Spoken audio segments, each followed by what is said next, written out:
Namaste students, I am Mrs. Jyoti, your social science teacher. In primary, history, civics, that is political science, and geography were the parts of your social science. In high school, in social science, you will be studying about history, political science, sociology, geography, economics, and business study. These are the 6 subjects which are part of your social science. Lessons are little lengthy, so get ready to put more effort. In today's session, I will be discussing a geography lesson, Biosphere. To teach this lesson, I will be making use of some slides. In this lesson, Biosphere, you will be learning about ecology, ecosystem, environment, and environmental pollution. Now, let us learn the terms related to this lesson. What is ecology? Ecology is the interaction of living organisms with the physical and biological environment.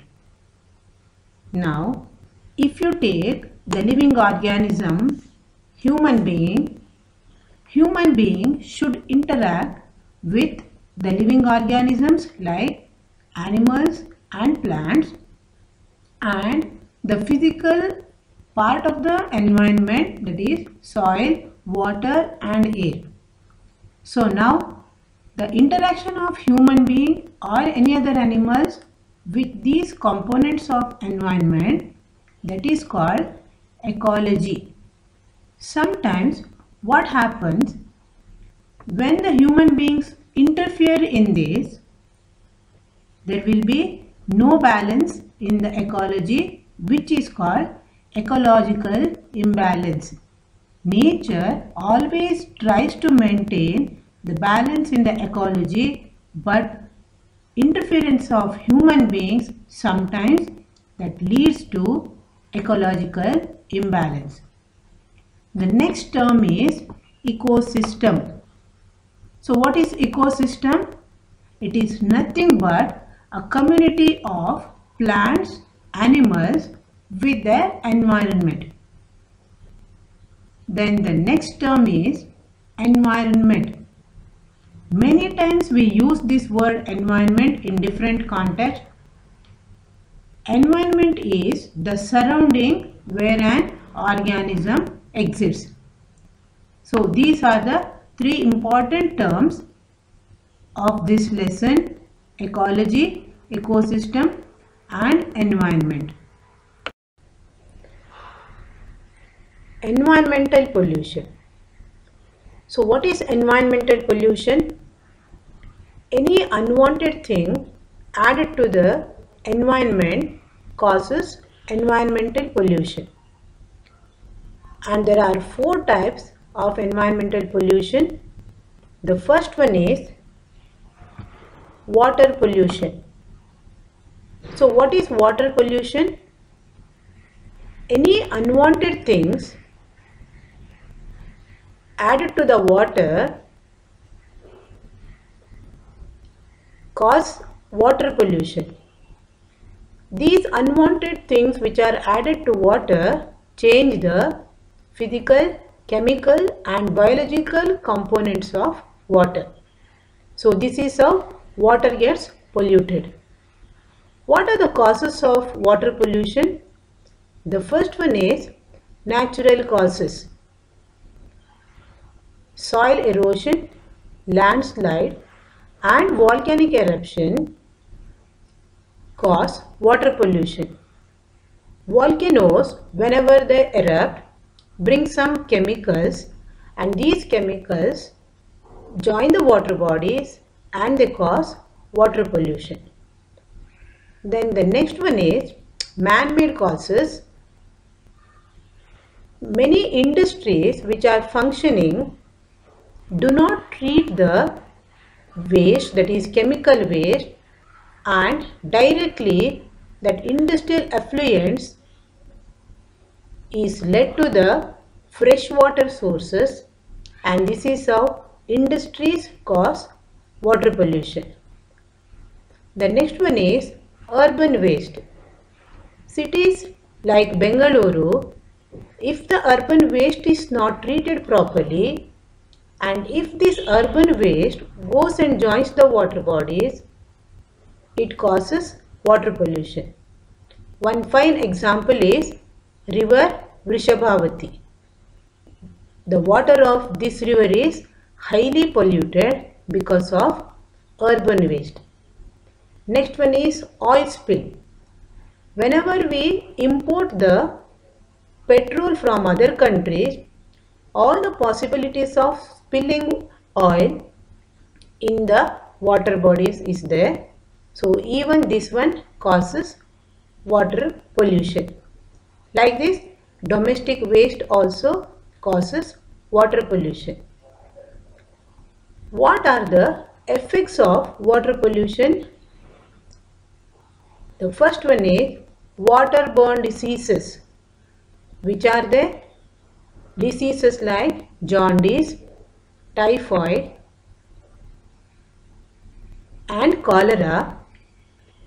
So these diseases are caused by the contaminated water. Then the next one is death of aquatic life. Aquatic animals, sometimes due to polluted water, they die. So even this is an effect of water pollution, and even the crops get affected by the polluted water. Now, what are the measures to stop this water pollution? The measures are like this. The first one is treat the waste. Before letting the waste to the fresh water sources, the chemicals should be treated. So this is one of the measures.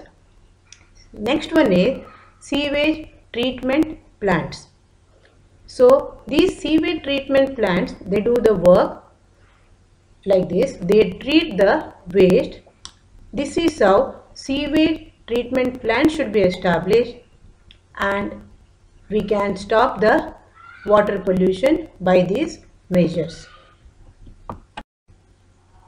Here you can see the picture in which you see many waste is dumped into the fresh water body, and the water color has changed to green. So this is the common picture what we see in most of the metro cities.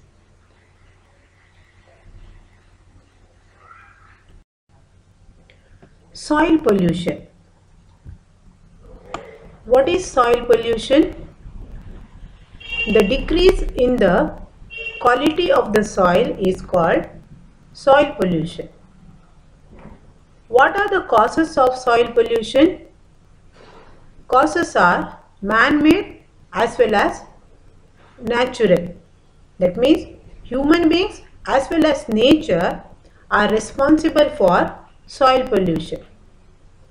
How do the human beings cause soil pollution? The first one is excessive use of pesticides and fertilizers. Pesticides and fertilizers are used by the farmers to grow more crop or to get better yield. But these pesticides and fertilizers are chemicals, and they cause damage to the soil by making it barren. Then the next one is dumping the industrial waste. Even this industrial waste consists of many chemicals, and slowly they cause soil pollution. The next one is deforestation. Human beings cut the trees, and this leads to soil pollution.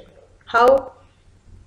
The roots of the trees hold the soil tightly, and whenever there is a heavy rain, the top soil is not at all eroded because the roots of the trees hold the soil tightly and the soil is not at all eroded. So this is how human beings cause soil pollution. Then the next one is nature. Even the nature causes soil pollution. The heavy rain as well as heavy wind, whenever it blows, it erodes they erode the top layer of the soil, and this is how even the nature causes soil pollution. Now, what are the effects of soil pollution? Soil pollution decreases the fertility of the soil. If the soil is not fertile, definitely farmers cannot grow good crop. And the next one is, it destroys the microorganisms. These microorganisms are very useful for the farmers to grow the crop. By adding chemicals to the soil, human beings kill these microorganisms and soil becomes barren. Now, what are the measures to control soil pollution? The first one is controlled use of pesticides and fertilizers. These chemical fertilizers and pesticides, initially they provide very good yield, but slowly they cause damage to the soil and slowly the soil becomes barren. Instead of pesticides and fertilizers, farmers can use organic manure and they can stop this soil pollution. The next one is afforestation. As I told you in the beginning, trees hold the soil tightly, and this is how plant more trees and avoid soil pollution. The next one is crop management. Grow the crop which will help in retaining the fertility of the soil. The next method is crop rotation. Even this method helps in retaining the fertility of the soil. So if you follow these measures, we can minimize this soil pollution.